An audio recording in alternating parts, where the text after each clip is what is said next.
Geocaching Victoria is hosting their annual mega, and for the first time ever, it's in Tasmania.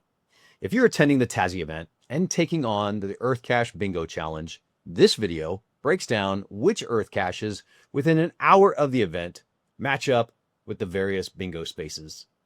And if the EarthCache Bingo is new to you, I'll leave a link in the description below that explains the challenge from the start. Within an hour's drive of Sorrel, turns out there are 34 EarthCaches as of 16 February. Now, many times there are EarthCaches that are published before the start of a mega. I know I've already seen some of them being published just for this event, so be on the lookout for those.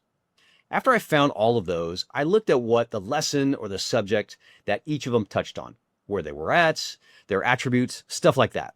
And then I compared everything against the criteria for finding the specific blocks. Now, don't forget that an EarthCache can meet the criteria for more than one block, depending on the topic, or again, where it's at, how many favorite points, etc. But you also need to remember that these don't stack. You can only apply a single EarthCache towards a single block.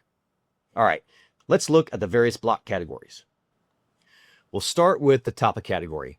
And for the Tassie event, you can find 8 out of the 10 of those. From what I can tell, there appears to be 29 based on rocks and minerals, 10 on sand and soil, 19 on the water cycle, 2 economic, 20 based on landforms, 23 geohazards, 9 on volcanism, and 3 historic EarthCaches. The 2 you won't be able to find are anything on planetary geology. There are none in Tasmania, and I didn't find any on glaciers. All right, moving on to the location-based EarthCaches. Some of these blocks sometimes can be hard to analyze, but from what I've found, there are 3 above 1,500 feet, or just under 460 meters for those of you that speak metric, 6 in what appears to be national parks, 10 in urban locations, and 15 in state or local parks. Now that 5th block is always one that I can't help with. Obviously, there's no way for me to know if you're outside of your home state. For the time-based blocks, as I said before, keep a lookout for new EarthCaches created in support of the event. I just communicated with your reviewer, and he was working on his queue, so perhaps some of those will be closer to the event. In any case, I was able to find 2 placed in 2026 so far. And of course, if you find any 12 EarthCaches while at the Mega, or any really 12 during 2026, you meet the criteria for that block as well. For attribute-based EarthCaches, of the 3 blocks, right now, all 3 are available. I found 7 EarthCaches that have a difficulty or terrain rating at a 3.5 or higher. I only found a single EarthCache that has 100 favor points or more, and I found a single lonely cache available, which actually kind of holds up the trend that I'm seeing here in the US around megas as well. Now the channel-based blocks. Okay, using the EarthCache Pass form, that can really be done anywhere you're at and at any time. So while you're out geocaching, if you see something geologically interesting, take a variety of photos, take note of your location, and send that information to me using my form. I'll leave the link for you down in the description below. Now, I am modifying the rules a little bit, that if you created 3 EarthCaches between 2025 and now, you're exempt from both the EarthCache Pass tool block and watching my class video block. Clearly, you know what you're doing if you've already created 3. While I won't be teaching the class during the Mega, I know that your EarthCache reviewer will be. So if you attend his class, that will also meet the block requirement for the class. So I thought about it, and who else knows better than what you should be doing than an actual reviewer? And as always, one of the easiest blocks to knock out is putting a comment in a video. For example, if you post a comment on this video, then you've met that criteria. This mega looks like it's going to be a Tasmanian good time. I looked over their entire event schedule.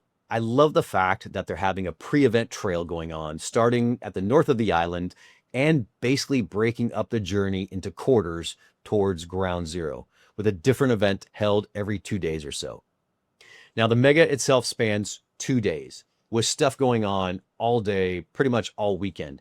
And it looks like they're bringing in a ton of guest speakers, which personally I'm a fan of. Again, including the EarthCache reviewer that covers your area. Not only has he been a longtime subscriber of the channel, he's also been super helpful to me personally.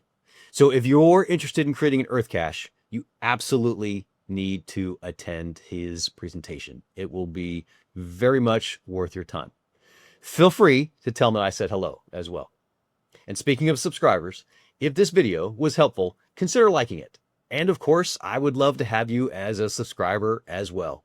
And be sure to hit that bell notification so you don't miss any future content. I'm doing videos just like this one for all of the megas in North America and of course in Australia. For everyone attending the mega, I wish you safe travels to and from. I hope that you have a great time and that you find a ton of caches, and perhaps some of those will be EarthCaches while you're there. Take care.